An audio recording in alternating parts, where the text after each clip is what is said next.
What's up, everyone? Welcome back to Explain It To Me. We're going to do our final episode of The Falcon and the Winter Soldier today. And with us right now is Winston Marshall. Thanks for joining us again. What up, y'all? Glad to be back. My goodness. What a show. Shit. That's pretty much how we thought of it, too. I'm glad we're all on the same page. Just had to get it out of my system because I've been holding that in for 6 weeks. So Well, we're going to be joined by Jay Washington in just a little bit. And then our friend Kevin, who was in the episode a little bit after that. We're going to have like a staggering of guests, but this works. So we can just talk about it. Winston, what were your thoughts on this episode? Amazing. I actually think it was a stronger finale than WandaVision. I feel like that's comparing apples to oranges just because, like, even though they're both Marvel shows, they are so different in so many different ways. But you were able to tie up all of the loose ends. There's a couple little plot holes here and there that I would could easily just be explained with another scene or two. And I know that COVID did. I think that this was originally supposed to be a 10 episode season, and then they got shrunk to 6. But I think even with the smaller episode order, they did a phenomenal job of start to finish character arcs for everybody. I mean, for Sam, for Bucky, for John Walker, even for everyone. They did a really, really good job with that, and I couldn't be happier.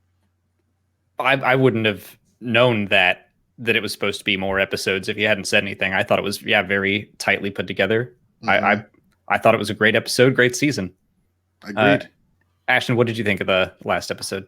I thought it was great. It's definitely it's hard to say which episode of the show was my favorite episode, but this one's definitely in the running. I mean, there's only 6 of them, but the top 6 for sure. I mean, it's either this or the previous episode are definitely they were both just really good. This show finished incredibly strong. Molly, what did you think? I loved it. I like that they didn't waste any time showing him in the full-on new suit. Him being like, yes, I am Captain America. I'm here. Let's do this. It was a great episode. And just how everything ended in the end. There's some character things that I was scratching my head about, but I'm sure we'll get into all that. Yeah. That's basically how I felt, where everything that was part of the main story, I was all about it. But a couple things here or there with the side characters that we'll talk about that as we go through it. But overall, I thought it was fantastic. What was everyone's favorite moment of the episode? It would probably be it's tied between your friend's moment that we'll talk about, where the old black man was like, "Woo boy, there it is. That's Black Falcon right there. I tell you, he out here just a superhero, and yes sir, that's the black superheroes get it done. Black Falcon in the building."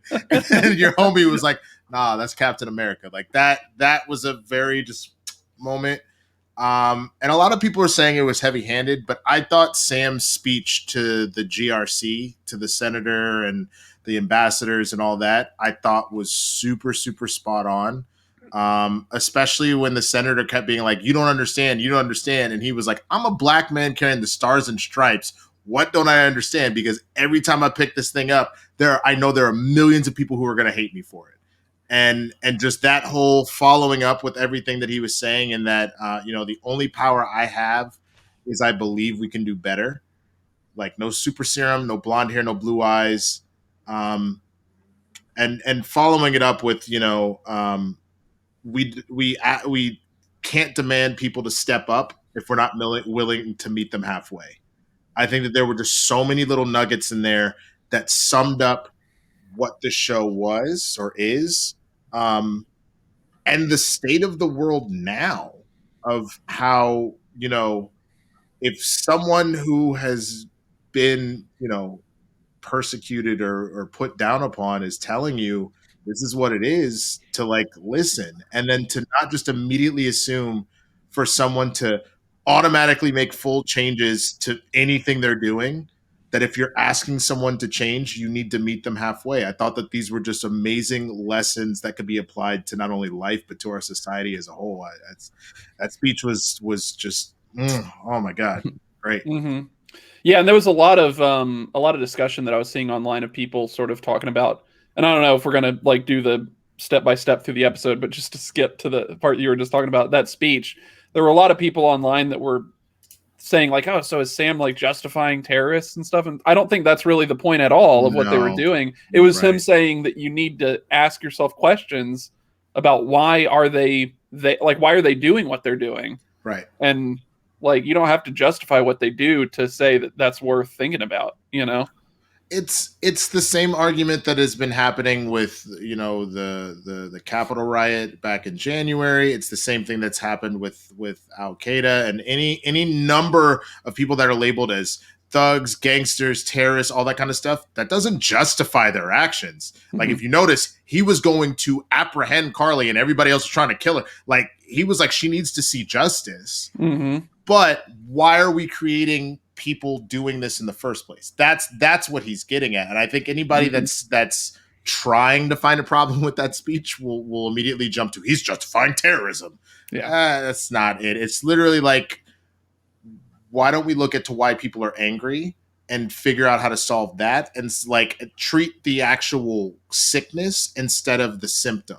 And he was pointing out that, you know, if we don't listen, you're going to get Karli 2.0. And that's what you don't. It's going to keep escalating. It's going to escalate if you don't actually take a look at why they're acting this way. It's what we were just watching, the Clone Wars, that kind of works out. And the message at the start of that episode was like, disobedience is a call for change, and it's about a planet that is standing up against the separatists, and it's exactly that. Like, why are people being disobedient? Because they want something to change, and you have to look and see, like, yeah, is it something that we should change or not? You should at least address it.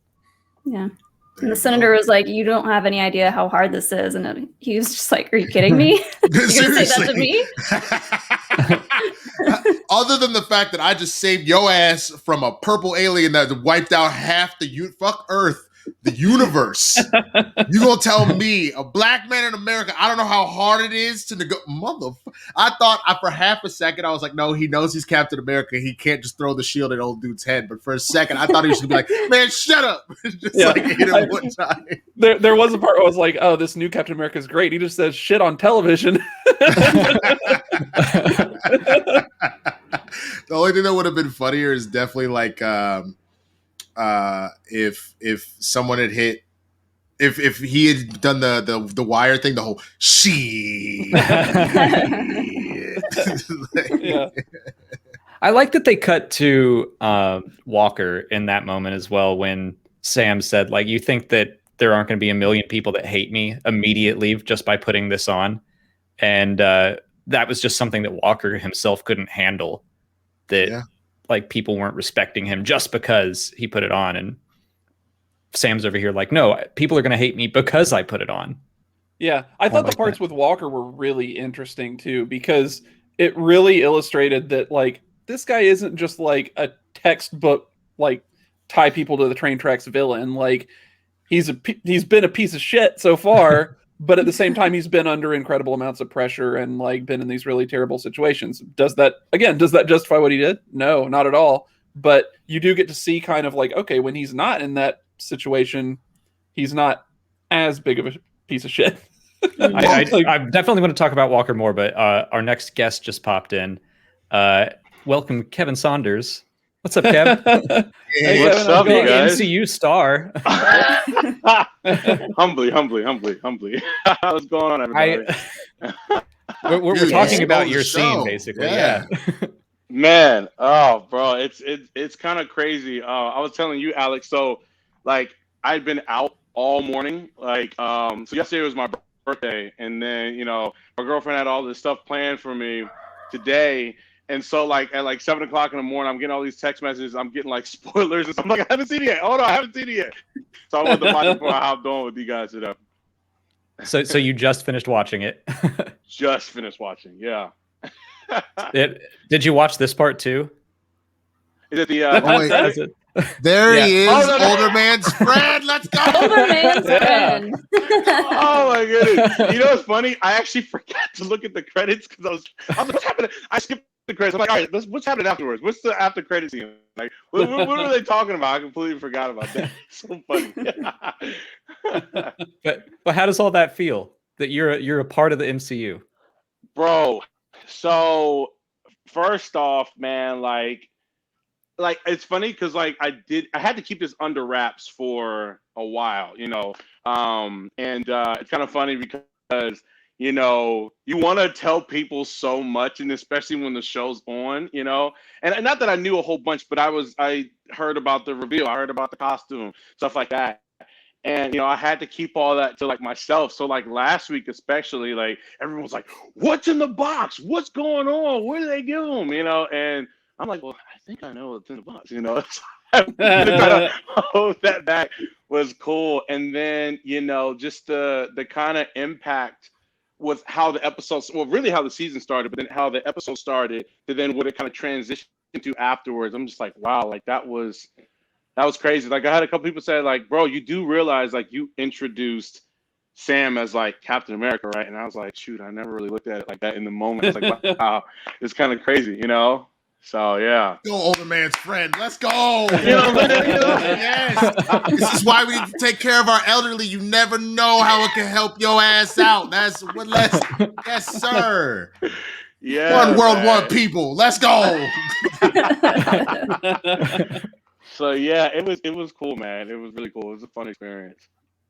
Well, now that you've seen it, what was we were talking about our favorite scene from the episode, and it was just that whole kind of exchange of Sam coming in to save the day, being called Captain America by you, and then his speech. So what was your favorite part of the episode?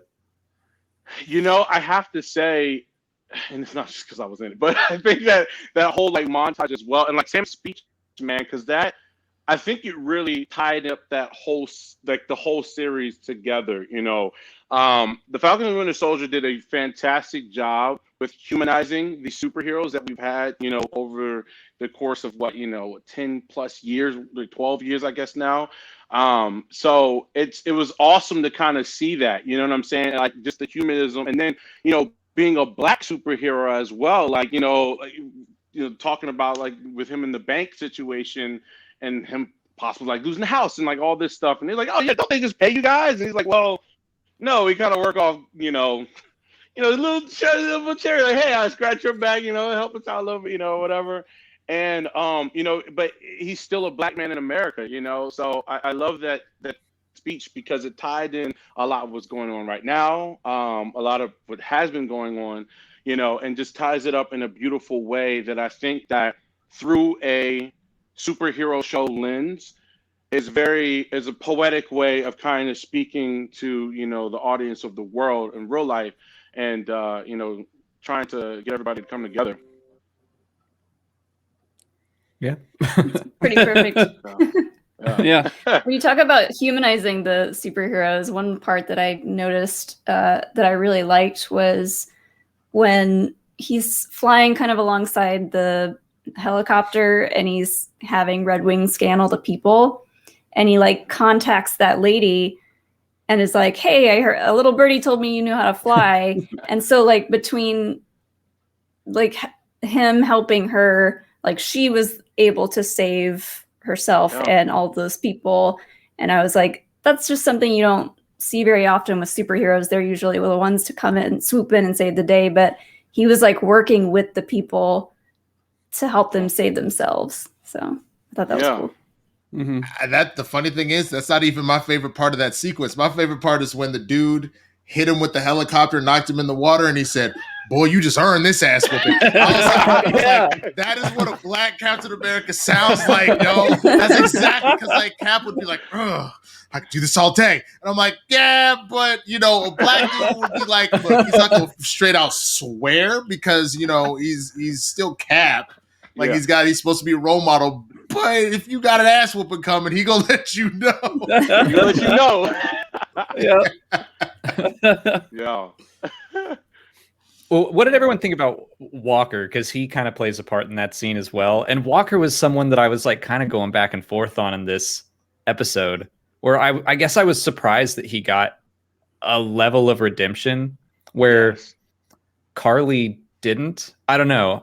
I was kind of expecting it to go the other way. Yeah. Mhm.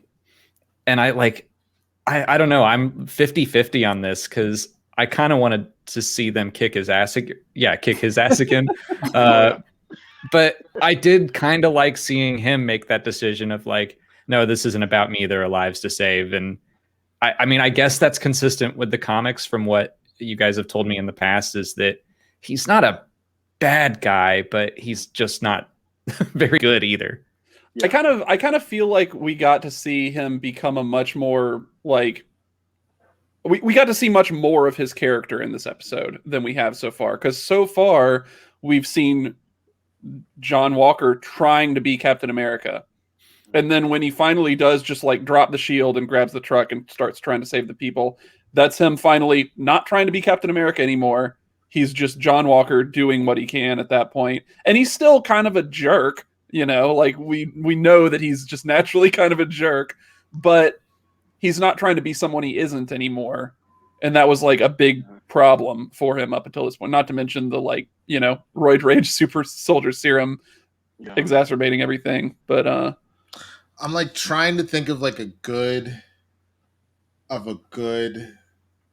okay, essentially what it is, unfortunately, is it was all of Kylo Ren / Ben Solo's story arc, but instead of over the course of years, this all happened in like a week. Yeah. It's like he went from you are no longer Captain America to like, I guess I should like help y'all catch them real quick. That might be like a good thing to do. Though the line that caught me off guard is when Karli was like, I didn't mean to kill Lamar. I didn't mean to kill anybody that didn't matter. And the fact that John goes, you think Lamar's life didn't matter? And I was like, is this like a reverse backhanded, like white ally, like you just said Black lives don't matter, like situation? Like what is happening right now? Yeah, it's crazy, man. I to me, I was like, oh, he can't redeem himself. I'm sorry, like, you know, and I really was expecting him to come out and just be reckless. Like, I mean, just completely just destroy everything that's going on, like anything that like Sam and Bucky had to try to solve this. I felt like he was just gonna come in and just be like, oh my gosh, like you still on that Captain America thing? Like you still think that you're that guy? You know, so he was very, very subtle, like, you know, like it was very quick. I agree. Like he was very like, all right, I guess I probably should do the right thing now. But, you know, and then now, not to skip ahead, but, you know, with him like working with, like, I think with Valentina, you know, it's like, what is he going to do? Is he just going to be a puppet? Now, I haven't read the comics in that, you know, about, you know, kind of who he is and stuff after, you know, all the turmoil that happened. But I'm kind of curious, you know, like, are we going to see a little bit of him still playing that dark side kind of feel, or is he going to, you know, be a good guy, I guess? I liked this comment because you're right. It's love how uncluttered his mind is. He's kind of simple. He's just like, yeah, cool. It's the same, but black.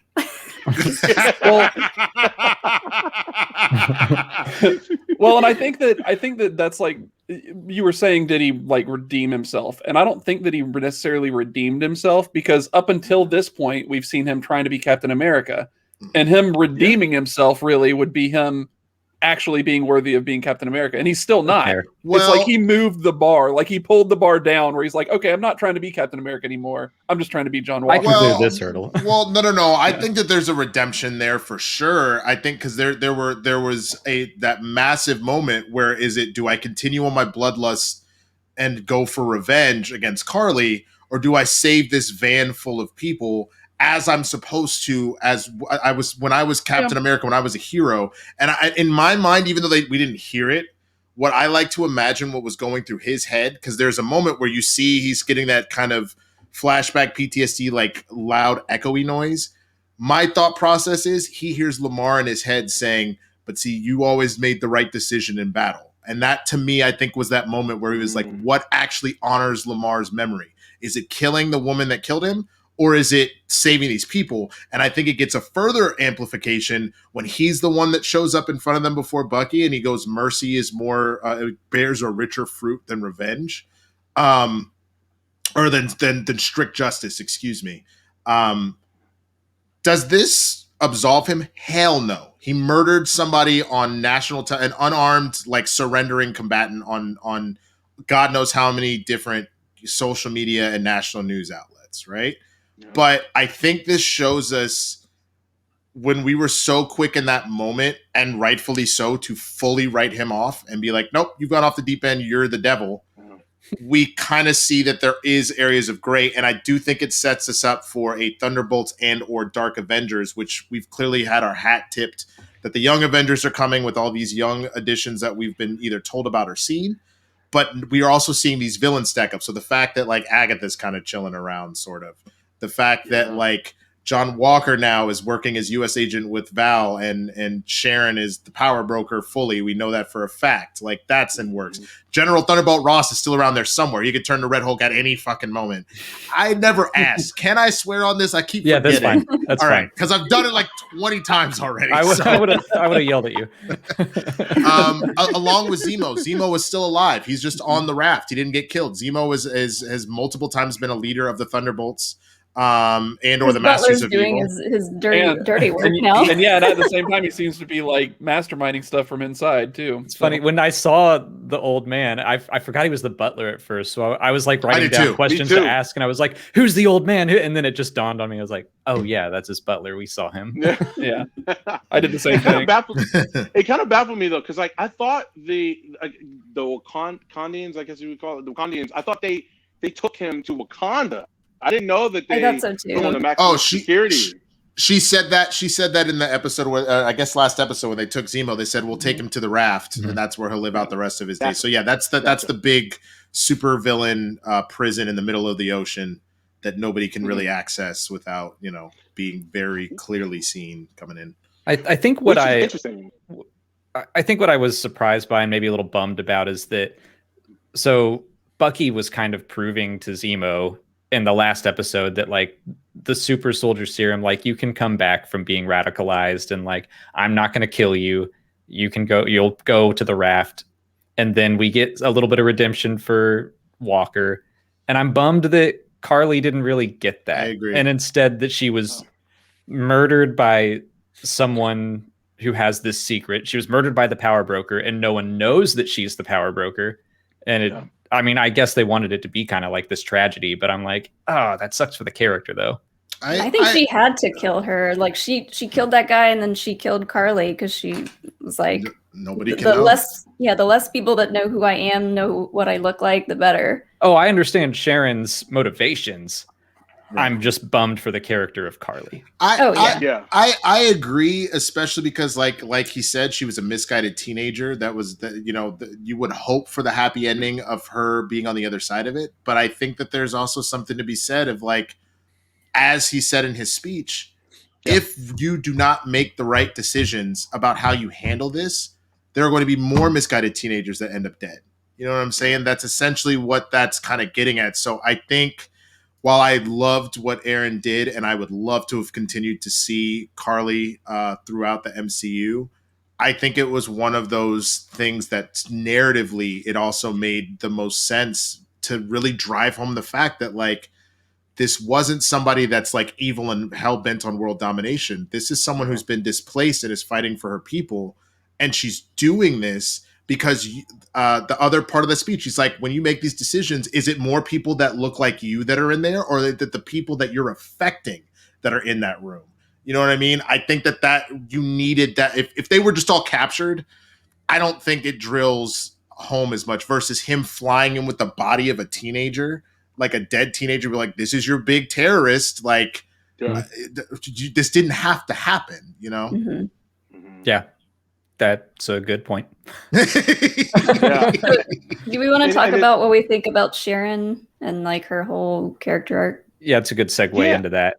Yeah, that kind of baffled me too. Like, because, well, one, when I first was watching the show, when Sharon shows up, I'm like, that was like, me and Zach both were like, that was very convenient for her just to kind of be here, you know. And then like, you know, she just kind of was just moving through the cracks, and you're just like, all right, you know, you kind of have a somewhat good setup here, laying under the radar.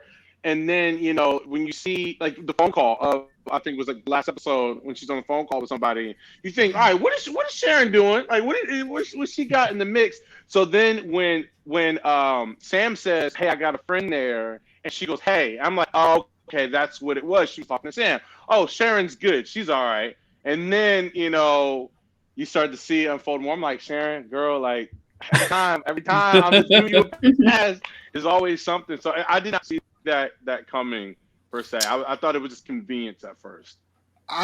My only issue, I logically, from someone that has watched these movies and these shows backwards, forwards, upwards, downwards, left, right, I get the logic of it's been 7 years. She's been treated as a war criminal for 7 years for doing the right thing. And essentially, as the theme of this show is, when you go and fight and give your all for this country, how does it ultimately treat you? We saw how it treated Isaiah. We saw how they were treating Sam coming back, still can't, like, literally just save the entire universe, and they won't give the homie a bank loan, even though he's like, I got government contracts. Like, can you help me out, please? The way Bucky's dealing with his PTSD, the way John is dealing with his PTSD. I think this is Sharon's whole thing of that 7 years of like, wait, I gave everything to y'all, and y'all just threw me out and tried to kill me for this? Okay, so I get that, but I think a more powerful storytelling element, instead of like kind of telling us, essentially, is to show us. So I would have loved an episode. So Sharon, what have you been doing for the last 7 years? And then we see her on the run. I think that would have helped us connect to it a little more, instead of just logically making the jump. I was able to logically make the jump, but it just felt awkward, if that makes sense. I agree. It's just really jarring to see, like, the last time we saw you, you were kissing Steve. You were kissing the previous Captain America. So, like, your aunt was Peggy, and it just feels so odd and sad to have her be evil now. Yeah. I mean, cool story developments for, like, the post-credit scene. I was like, okay, this is certainly interesting. I'm seeing some people talk about Armor Wars. What is that? Also, I know Ashton has a theory about this. So I was going to say, this is assuming that she's not a Skrull. That's also that. There's a very real possibility, because people have been talking about Secret Invasion coming. Yeah, Armor Wars is another show that's coming out that I believe is where we're getting introduced to Riri Williams, aka Ironheart. So she's another teenager. So she's not, to my knowledge, she's not traditionally a part of the Young Avengers, but I think they're just kind of wheeling it how they feel like it, which is fine. You've got enough key members that are a part of it that have been introduced, and then you're just going to introduce other young heroes and probably just kind of be like, these are your Young Avengers. Well, and like Guardians of the Galaxy worked out fine, and they kind of changed that lineup, you know? Right. Exactly. So I think that most people are probably in my camp, where, like, you can tell me anyone was part of the Young Avengers, and I'd be like, totally, absolutely. Pretty much. I mean, even the original Avengers team, they did, like, if I'm not mistaken, it was Iron Man, Thor, Ant-Man, and the Wasp all trying to stop the Hulk. And then after they do that, then they ultimately do find Captain America frozen in ice. So, like, the original 6 team that they showed in this movie, the first movie was not the OG 6 right away, the way that happened in the so, like, it's fine. Like, if you're close and you're keeping key elements, I don't, like, take your liberties. Like, it's a movie. Like, things are going to change a little bit. Mm-hmm. But Speaking of movies, this got announced today. Captain America 4. I saw that. I was like, y'all ain't gonna wait like at least a day for people to watch the show? Like, you ain't gonna let me think maybe Sam died? Like, you just go, oh, and by the way, he's gonna star in the next film. What? They're like, we all know where this is going. Well, it makes me wonder if there's gonna be more of this show or not, or if we're just gonna segue right into movies from here. I think we're probably gonna go straight to the movie. Yeah. Kevin, what do you think? So, do you know? Yeah, Kevin. That's funny. Old man sprint coming back. Come on, old man. What's the scoop? You filmed the whole fight. You're just What's Captain next? America's hype man everywhere he goes. Yeah, I was gonna say. How dope would that be? Every if time. like every time he flies in, he's like, "Yo, that's Captain America." Like, just, Captain America. Get it, bro. We get it now. I don't know, but I look, brother. I'm pulling for. I want you to get that check, bro. I want you to be in every movie, every show, just like that's Captain America. Captain America again. Shit. Yeah. Man, that'd be hilarious. That'd be hilarious. Yeah. So it's interesting, man. Like, because I actually was asking that same question because, like, you know, you have this, you have, you know, Loki that's coming. You have, I'm sure it's been. I don't want. So because I'm also auditioning for other shows and stuff, I know it's also filming in Atlanta. So I think we know about Hawkeye. The show, right? You know about that? Yeah, that's already Okay, they're filming. All right, not trying to get in trouble. You know, Disney's always watching it. No, so we have Loki, we have you know, Hawkeye and stuff, and so it's I'm wondering because they're putting like they're ending these shows where it's like kind of like an open end. So you're like, all right, are they about to just tie all these shows together and then the next movie? Like, for example, like WandaVision, I wholeheartedly think that she is going to be the biggest factor between her and Doctor Strange, between this whole multiverse, between all that. Like, she's going to be the main, you know, which is going to, you know, transition to Spider-Man, the movie, and, you know, so on, and the multiverse of madness and all that stuff. So I'm wondering if it's like, all right, these are just going to be one-offs, and then maybe we'll do it later, or if they actually have plans to do more shows. It's kind of interesting. Like, they leave them off at a good point where you can just tie everything in. Like, again, like, perfectly, like, I didn't even know they announced Captain America 4. So it's like, oh, yeah, you could just segue right into that. It just happened like 2 hours ago. You were wow about to start watching yourself on TV, sir. It's acceptable that you didn't know. And our third guest just joined us. What's up, Jay? I'm sorry, I'm the late black guy. I apologize.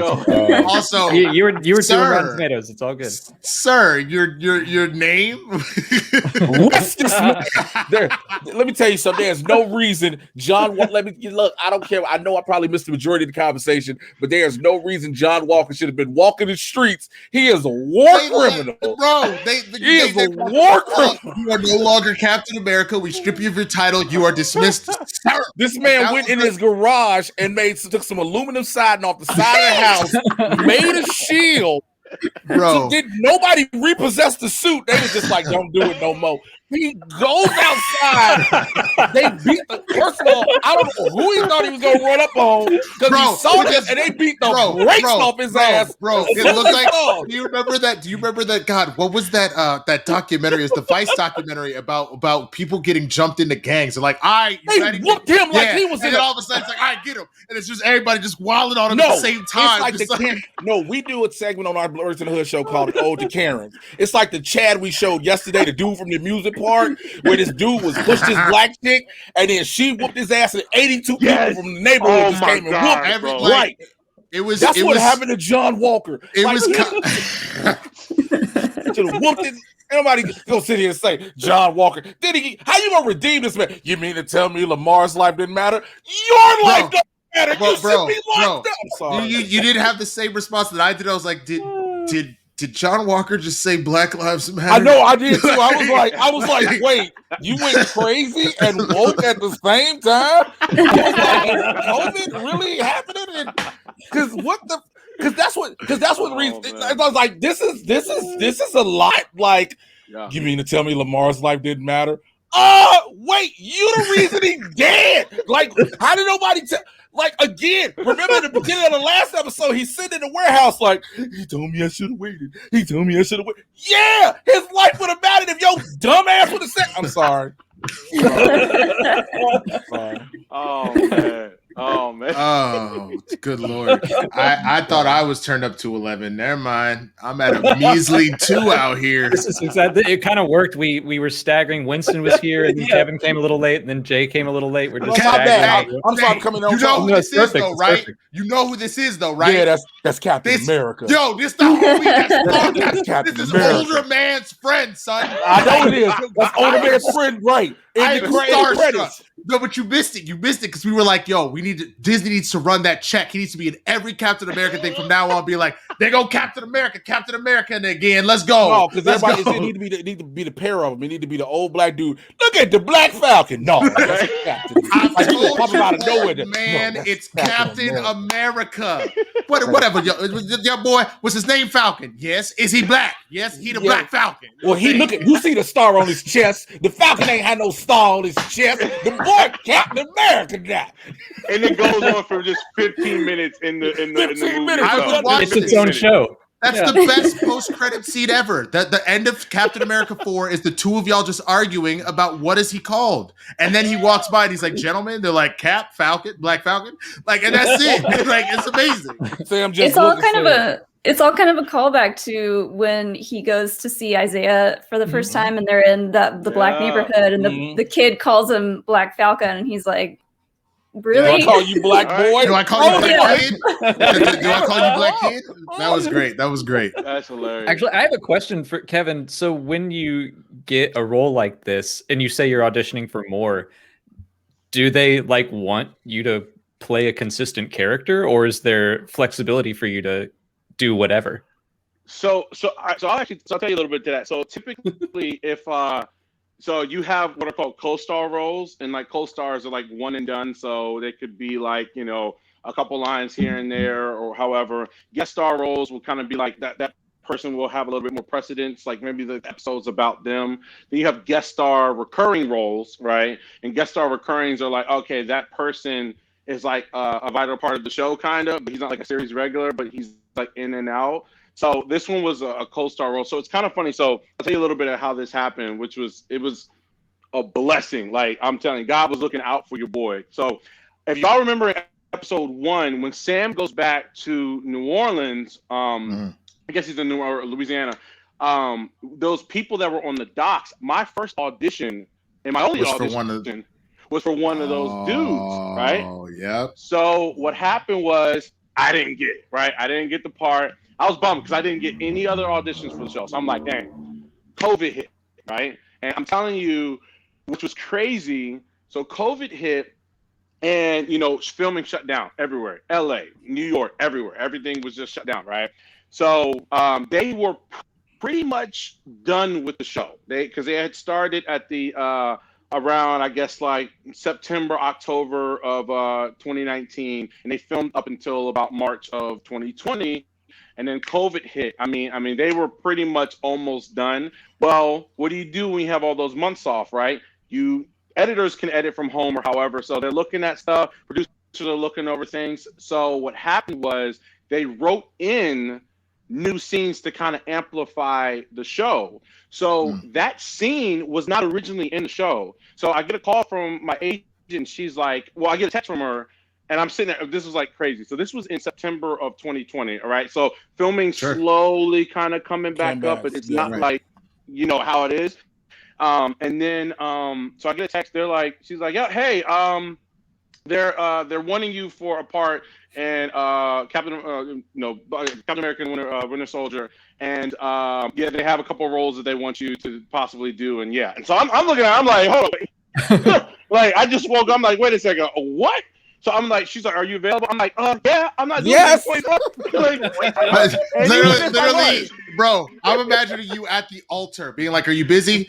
Girl, I can't marry your ass. I'm gonna be in the MCU and just throw the phone and run. You have to go like this. It has to be take a photo real quick. No, when you're at the altar, you hold on, wait a minute, look past it. Hold on, you hold on. Hell no, I ain't doing nothing right now. What, you gonna be there right now? No, just marry her. So it was wild, man. It was wild. So it's funny because they had me for a taxi driver in the scene or whatever, and they cut 3 or 4 scenes or whatever. And so they're like, all right, cool. We want you for this scene.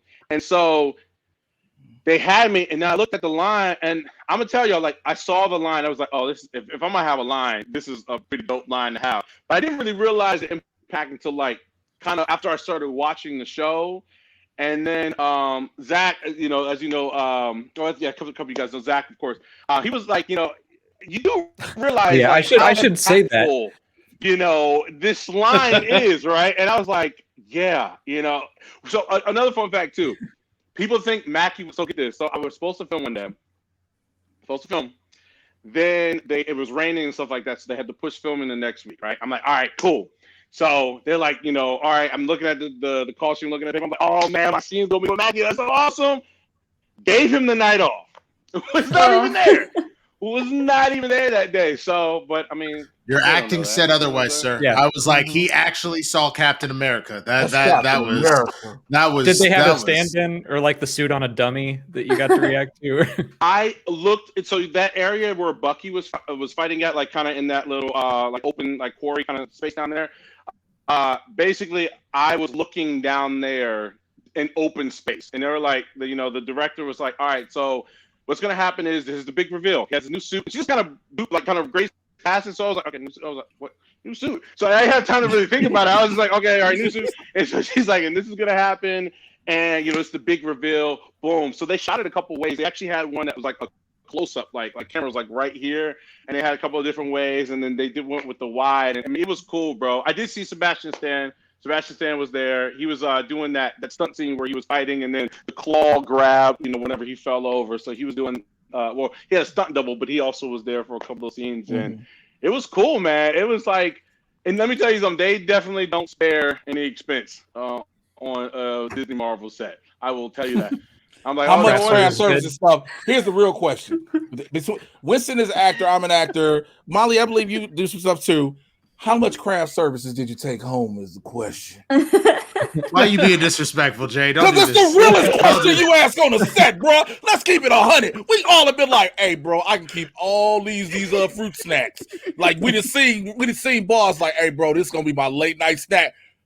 You just said they spared no expense. It mean it was a bunch of chips. I mean, I won't lie. There's been a number of shoots I've been on where I was like, I could use a couple of these and just start throwing oranges and chips and Fig Newtons and yeah. Bring your biggest book bag you got. It was full. It was full of books. You've donated your books to the set. Just start dumping just Gatorades. You just reading War and Peace. Somebody in a trailer reading the 10 Commandments, but you got nothing but apples, oranges, and protein bars. The whole guy down the street will appreciate what I'm bringing home too. Like I'm just this for everybody. For the hood. For everybody. It's for the hood right here. So I did eat well. But of course with COVID, things changed too, man. Like it wasn't as like snatch and grab as as it is, on set. Mm-hmm. So that I didn't grab as much because then I was like, let me get that. And that, let me get 2 of those, 7 of those, and then they're like writing down what you're taking. Yeah, it's like a level of guilt to it. Although I got to give it to you because with COVID, we all been because now they be like, "What you need?" So I need 5 of them hummus cups. 5, mind your business. I need 5 hummus cups. I should have pointed out, and I haven't yet, but Kevin is Zach Burkett's roommate. So Zach Burkett is my new Star Wars Showdown competitor, and that's how we I've seen a couple of you guys on there, man. I've been rooting for man. I feel like an honorary Star Wars competitor, even though I would do terrible. Like I wouldn't even be a competition. I was gonna say the rate at which these cats answer Star Wars questions at this point, like unless you are pulling out a perfect round one. Yeah, it's honorary, my friend. I'm not even. I'm thinking I'm doing good in practices, and then I'm like, oh no, I don't. Hell no, I don't know that. Like, no, I told y'all the wrong basic ass robot. But like, which one is that? It's the one that goes beep boop beep. I don't know what the hell you want out of me. I'm gonna say that the next time I don't know an answer. The one that goes beep boop beep. Oh man, that's hilarious. But it's good to see brothers. Even though some people we look at them initially as smaller roles when we audition for them and we get them. But again, to have that impactful role, because again, it's been all this thing like Molly said earlier. It's a callback to earlier. That's the Black Falcon, and that's Captain America. Like you can have that as a ringtone. Start sending to people like, "Hey, bro, get someone to make that a remix for you, bro. You got the beat going. Cap. It's like that's Black Falcon. No, that's Cap. No, that's Captain America. That's Cap. Hey, that's Captain America. Hey. I think I have some friends that actually made it a gift too, man. Like it's been crazy. The last it's already 2 hours on my phone, bro. I want to be best friends with you. You got your own gifts. Look at you. That's say and they put captions on it too to say that's Captain America. Like it's your words, bro. Like it's your words. Because you brought it up again, like, and to maybe tie it back to the episode a little bit, I loved that Sam didn't need anyone to announce that he was Captain America. Like there was the way John Walker had a press tour and everyone was like, here is your new Captain America. No, Sam just showed up and was doing the work. And Kevin got to be like, yeah, that's Captain America. Like that's obviously Captain America.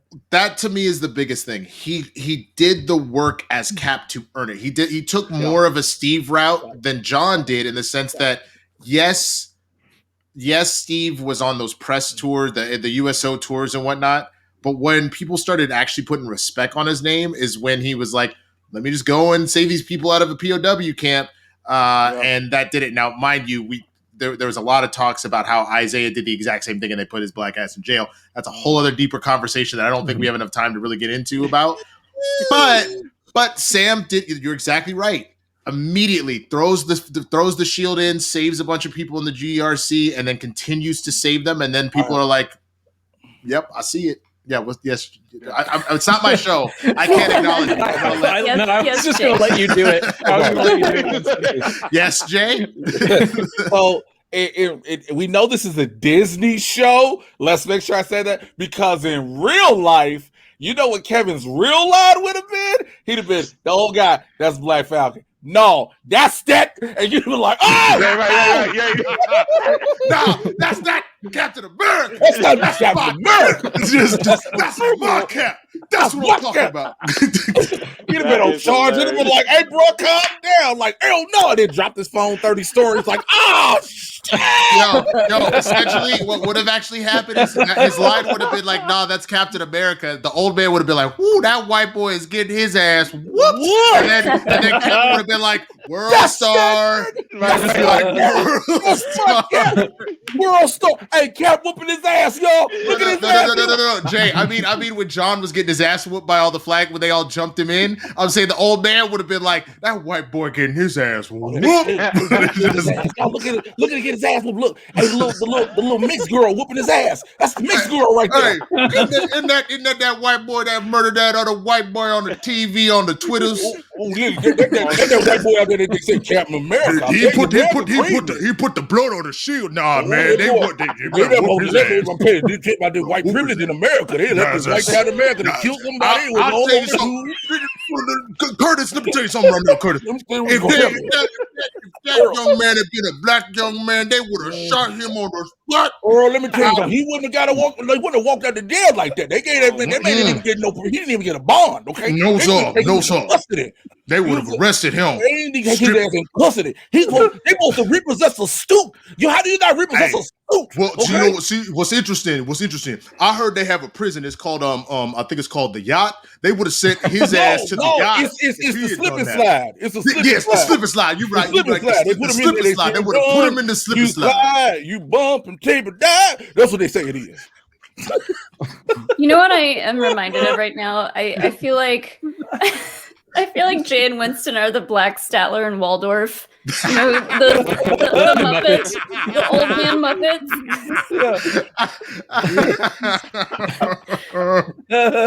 Please start a show where you're basically doing what they do.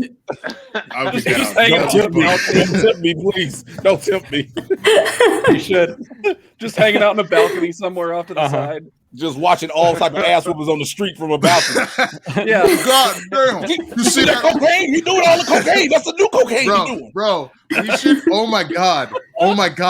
Molly may have just gotten onto something. We should do rewatches of the MCU as those two old black men and just watch them fight. Gosh. Like, God damn.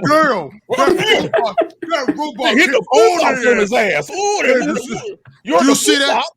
Did you see that C-3PO whoop Captain America's ass? Oh my that God! was impressive. You see that white boy with the Medicaid on? Oh my Jesus! Oh my Lord!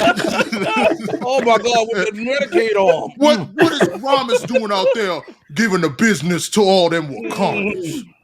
Why is Gromus out there not eating the hamburgers at the McDonald's out here, slapping around all them foreign African women? Them Dora Milaje. Did you see the black dude with the kitty cat ears? They say he's a king. They say he's a king. They say he's running. He ain't my king. Ain't nobody got kitty cat ears. They got to be running something. Only king I know. Only king I knew was Jerry Lee Lewis. That's the only king that I know. Whatever the rock and roll, then you got to slide over some, but they want to make sure you're not in the frame in the video. So no. Listen. Now look, there was this thing right there. They were snapped out. You know what I'm saying? They were snapped out. What you mean they snapped? Like they were trying to keep the beat? You know how white people try to keep the beat? No, white boy was a purple boy. Purple boy had to snap out. Oh, you talking about Grimace? Grimace just did a snap? Grimace hit it with a snap. And what happened? It's gone. And everybody's gone. People turned into coffee. What you mean everybody gone? Everybody left? No, listen, they turned into Folgers crystals. You seen what Folgers look like after you put the water in it. You mean I drank Iron Man? You drank Andre too. Now listen.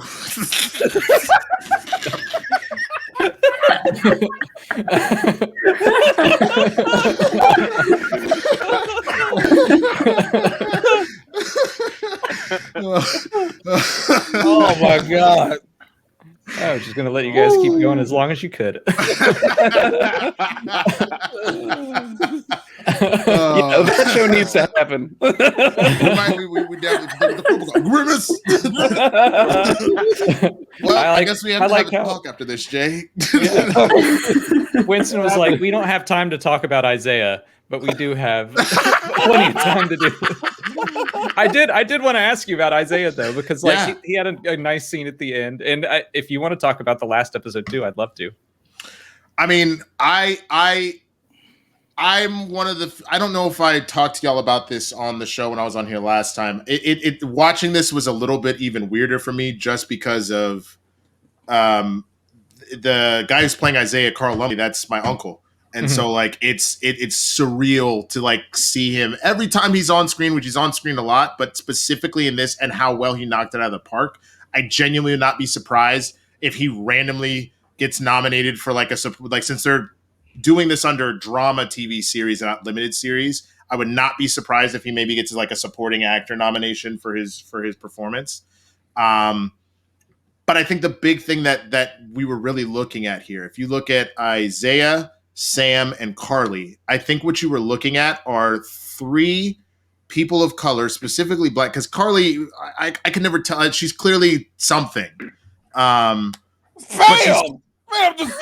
could just say she's clearly mixed. You was like, she's clearly something. Because she got an Irish accent, but it's British, but she also Black. But is she Black? Just say check other.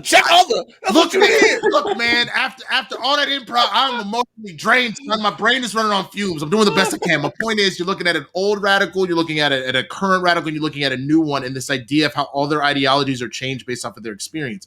Karli's angry because of what's happening to her right now, and at some point, I guarantee you, Isaiah was that person. But then Isaiah did what he thought was the right thing to do in order to change it, and they completely shat on him for it. And so now he's jaded for a different reason. Sam is kind of that in-between where he's been shat on like Karli, and he's out of his angry phase and trying to rationalize and find that way through it, while getting the old side of it being like, nah, young blood, you don't understand. I don't care what you try. It's still going to hold you down. And so it was cool to see that generational gap between these three people that have tried to institute change for people that look like them, and the resistances that they've come up against and how their ideologies complement or combat each other. Also, whenever you're done. I'm done. Sorry. And also at the ending scene, to see Isaiah be immortalized, his legacy being recognized, without it being him, because remember, he didn't want this. He was like, yo, I'm being declared dead. Keep me dead. Because he knew, yo, you alive? You got to go. Yeah. So to see that, and the obelisk actually talks his history. It talks how the man was, they were involuntarily tested on and everything. He was the first Black super soldier, all these things. And so to see that his legacy will live on for real. It's in the Smithsonian. It's not in some obscure government building. You know, people will know who he is. There's a statue dedicated to him. His fight was not for nothing, if you will. Yeah, and I think that, you know, well, first off, I definitely want to say, you know, rest in peace to Chadwick Boseman, you know, but it's a very interesting timing for, and I mean, shout out to, you know, the Marvel Cinematic Universe for the timing. And I don't know how long this was planned out, but you have such an iconic character like Black Panther, for example, and you know, I even think us, you know, as the viewers, I knew Black Panther was going to be popular, but I didn't know how much of an impact that the movie was going to make until it was actually happening. And then you transition that, you know, and, you know, especially with him passing away, you know, essentially to a lot of viewers, a lot of young folks as well, too, you know, young Black folks specifically, you know, they don't really have a hero that they can, you know, identify as. So talking about a lot of the things that they talked about in this show, talking about, you know, like him being a super soldier and then being kind of thrown to the side, right? Being used and abused. Karli's situation as well, too. And then Sam, like you said, being in the middle, and then him rising up to say, you know what? I can't not sit back and just stay in the shadows and not take the shield. I already tried that to an extent. And then they took it and they abused it, right? But then I also can't go super radical with this because that also is not going to be beneficial. So what I can do is the very best that I can do. So honestly, and with that, you know, you see him being such an icon at the end that, like, as I watched the show and then getting to this point, man, I was like, wow, like I didn't really realize how impactful that was going to be. And then, you know, what it's come to, you know, and then you have just that whole idea now of who Sam is. Like, because I thought that honestly at some point prior to the show coming out, I was assuming that at some point, Sam's going to have to probably take, and of course I didn't read the comics, but Sam's going to have to take some type of super serum to kind of be on that same level. Is that possibly what's going to happen? But the fact is, like, even in the species, I mean, I'm just some normal guy. I'm not no super hero. I'm just someone that's trying his best out here to make a change, you know? And I think that his ending monologue, man, was just so poetic in a lot of different levels. And it's very impactful, too, kind of going forward with the franchise. No, I completely agree. Definitely. I think the wish list that somebody put out there that I'm right there with is if there is a way to get Old Man Steve and Isaiah to ever have a conversation, I would love to see that conversation. Even if maybe they put it out as like a short, you know what I'm saying? I think that would be a really fun I wouldn't have been surprised. I would not have been surprised if that was probably in the original plans. But again, COVID changed everything. Right. Kevin, you just told us how they had to add scenes. They had to add all these different things. They had to maneuver stuff. I would not be surprised because, again, you even look at the last scene where Sam is talking to Isaiah. Does anybody realize it's shot differently? It looks completely different. It doesn't look like it doesn't look like everything else. Right. You see what I'm saying? So I was actually noticing that people's physiques and whatnot in this episode did look different than they weren't consistent with some of the later, like the two that I immediately noticed is Bucky's physique is a little less cut. He's still obviously superhero Marvel Disney fit. And then the other one was just Emily Van Camp, Sharon, her face was a little bit fuller as well. Those were just the two things. It's like, I know this is supposed to have been like an hour later, but like they clearly took some time off in between filming to finish this out. Because even Carl didn't look as ridiculously jacked as he did when we first got introduced to Isaiah. So yeah, you could tell that they went back and finished some stuff up for sure. Yeah. Well, you mentioned taking it forward into the future of the franchise, and as we're about to wrap up, but I figured we could talk about Captain America 4. And what do you think is going to happen? What do you hope to see in the future? I'm hoping that it's Captain America and Old Man's winter friend, and that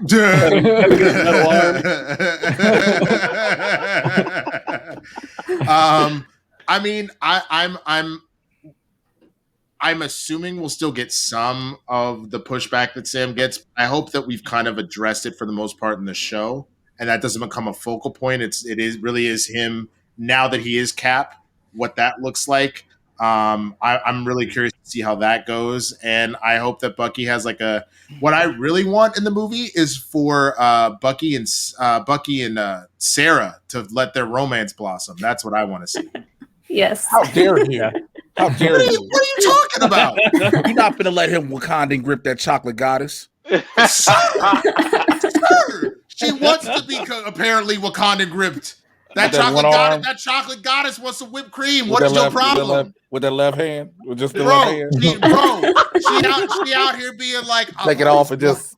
I've always wanted a wolf pelt for my house, white wolf. Like, she's like, bro, it's fine. Like, let her live. Oh my god. Sam ain't gonna Sam not know the pressure point. Sam gonna run in there one day. He gonna catch Bucky on top of his sister. He be like, get up off my sister. And his arm just gonna drop. Like, anyway. Yeah, he's that's gonna the learn plot. the thing. Maybe this is going to be Civil War 2, but it's all over the fact that Bucky is dating Sarah. One of the things, though, I don't think that the government hasn't acknowledged. I know we were talking about trying to get past the whole, okay, Sam's Cap, but the government hasn't acknowledged it. I think that's the thing.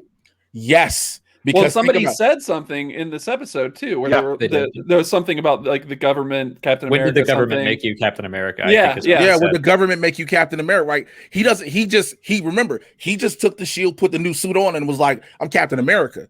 The designation is literally hanging in ether because they took it from Walker. So I mean, I don't need the whole movie to be that. I see what you're saying, yeah. I don't need the whole movie to be, but I need to know, like, does he have his designation as Captain America? What type of BS governmental mission? Because he's Cap. Remember, when Cap was with S.H.I.E.L.D., they were sending him on things he didn't like. Yeah. And so now Sam has to do things he doesn't like. Also, none of his equipment belongs to the U.S. government anymore. Yeah, all of his equipment is Wakanda's. Which also, by the way, side note, is that made out of vibranium? Like, I mean, they didn't really touch on that. Yes.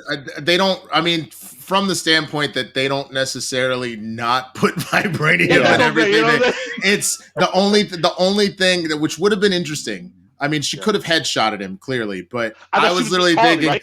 Yeah. But I was like, so she's gonna shoot him and it's gonna bounce back and just hit her in the chest, right? Like she's about to shoot herself, right? That's how this is gonna go down. But like, yeah, he's now. He's not Black Panther equipped, but boy is equipped, son. Like he is. That boy's wings are legit now. Are legit indestructible.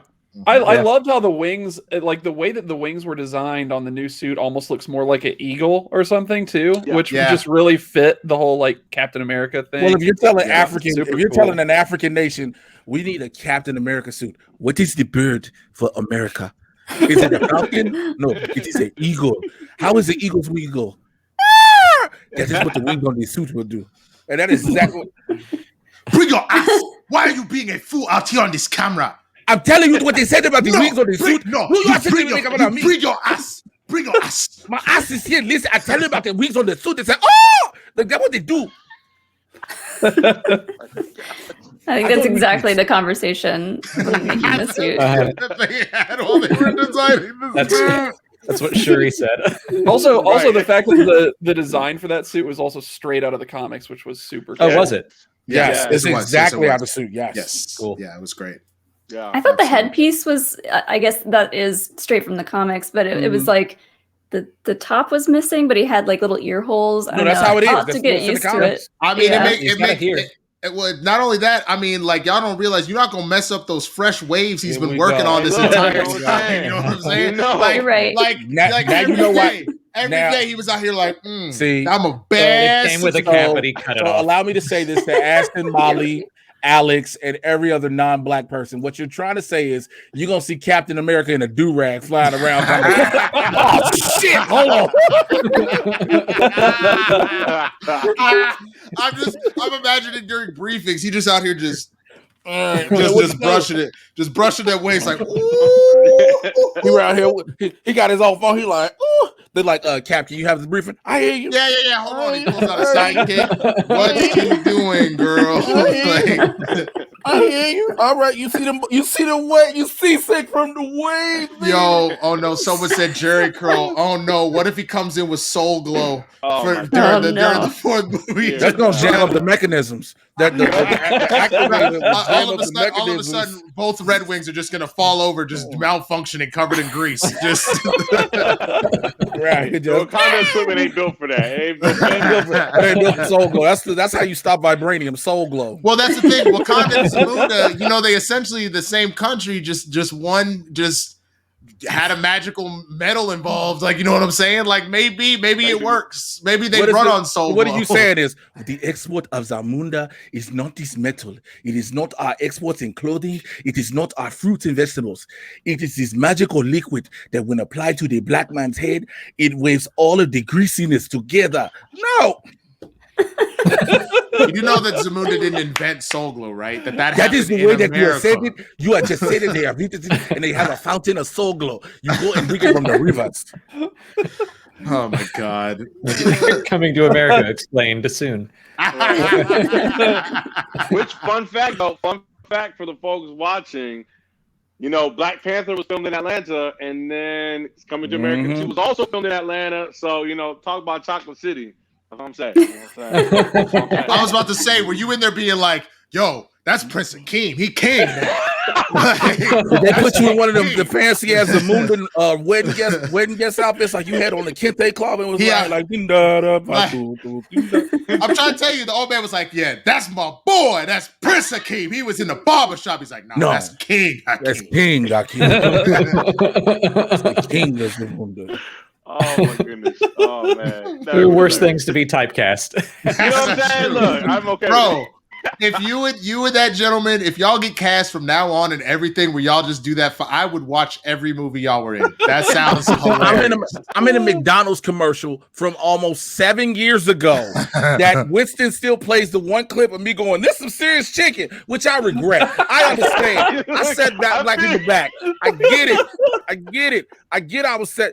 Stop looking like that. I said black people, but goddamn it was a McDonald's check. Now, that was just over. That was the 53rd take too. That's not my fault. Jeez. I gave them gold. This is delicious. It's scrumptious. It's juicy. That's serious chicken. Serious chicken. That's what they count. So, trust me. I'm definitely going to look that up. I mean, would you like me to send it to you? Yes, please. Don't worry. I'm not gonna let him play it on the show now. We can wrap up. Jay muted himself and is just a fit of rage. I'm wondering if he's contractually obligated to only eat McDonald's chicken now. Like, do they not let him in Popeyes? That's a good point, Jay. Might be true. He's probably just not allowed to say that Popeyes is serious chicken. That's fair. All the rest of DC movies. I mean, is that really? Never mind. Is that kind of a? Ooh, you were opening up a can of worms, sir. We've been going for over an hour, so we can wrap it up. I can see Alex and Molly like, I don't know what we started putting the two together. Like, we should have did this. It sounded like a good idea putting the two of them together. It did. I mean, both of you separately, very easy to talk to.